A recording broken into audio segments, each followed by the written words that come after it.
To get you started with AI, I have 4 guiding principles that I like to start people with. The first principle is always invite AI to the table. Use it for everything you legally and ethically can. And that's because you don't know what AI can do, and likely the creators of the AI system you're using don't know what it can do for you and your industry, your job, your life. You have to use it to figure it out. Ask it questions about idea that you have. Help it write a memo for you. With the permission of people in the room, have it record what's happening and give you feedback on your performance. Summarize notes for you. Write code. Analyze data. You won't know what it's good or bad at until you use it, and you might find some really surprising insights of what it can do well, and you might find some disappointments. That's part of the process, so you have to use it to learn how it works.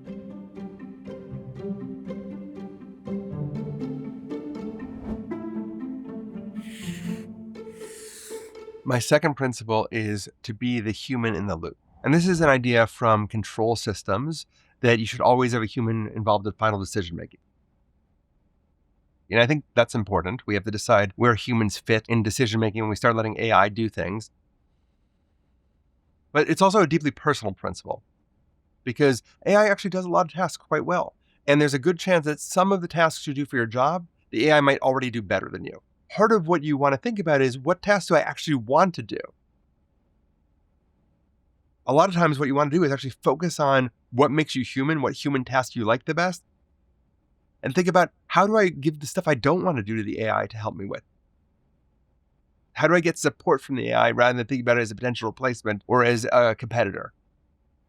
And I think there's a deep set of questions we need to think about what do we actually want to do with our lives? What do we actually want to focus on? Where is our talent? And using that talent, I think, is a very powerful way of thinking about how an AI empowers us all.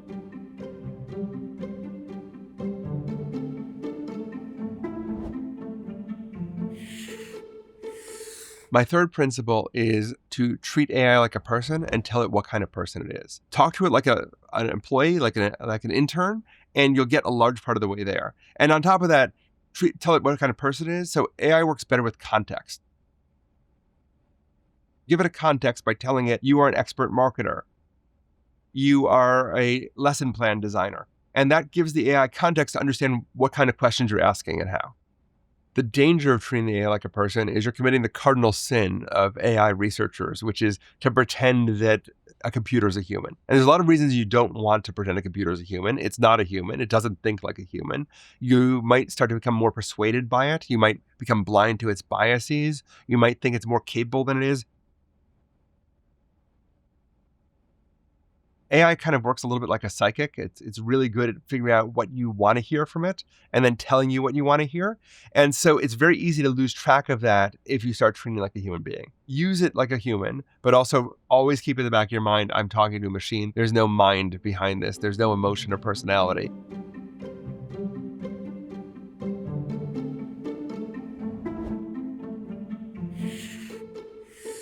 The fourth and final principle is assume this is the worst AI you're ever going to use. We are in the middle of technological progress, not at the end. The progression of AI has been extraordinarily rapid, and it's hard to measure directly. There's a lot of test scores and attempts to measure it, but I tend to think of it kind of subjectively. When you think about GPT-3, which was an earlier AI, and it came out in 2021, it wrote at about the level of a 6th grader, which was really amazing. I was like, wow, I can't believe it could write this well. By the time GPT 3.5 came out, which was the version of that came with ChatGPT in the end of 2022, that wrote about as well as a sophomore in college. And then GPT-4, which came out in 2023, was about as good a writer as a freshman PhD. That's a very fast progression. And we know that GPT-5 and other technologies in the timeline, you may already have access to those by the time you watch this video. And this is a pretty fast progression. We don't know how far it's going to go. We don't know how good these systems are going to get. We're not in control of how fast these systems improve. We are in control of how we decide to use them and how we decide to apply them.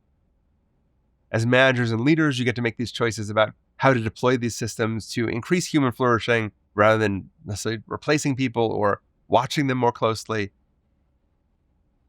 As individuals, we get to decide how to be the human who uses these systems well, rather than having the systems tell us what to do. And we get to make a lot of decisions this way.